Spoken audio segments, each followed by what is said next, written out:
Latte art is a journey, but no matter how simple or complex the pattern, they all require three things: well-extracted espresso, microfoam textured milk, and a lot of practice. A high-pressure steam wand using a powerful steam pressure at around 260 degrees Fahrenheit is essential for creating silky taste and velvety mouthfeel. And without it, latte art is not possible. To help you master latte art, we've created a training cup to get you started. The circular lines at the base indicate the espresso volume for a single and double shot. The curved line on the wall helps guide you when pouring microfoam. Let's see a demo. Start with the jug up high and tilt the cup to increase the surface area of the espresso, using the dotted line as a guide.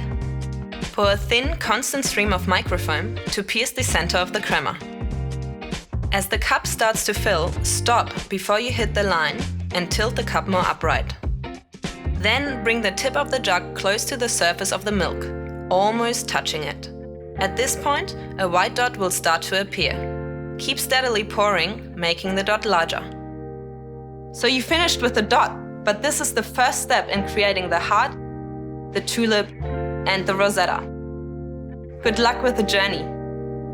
Find out more about our latte art training cups at Breville.com.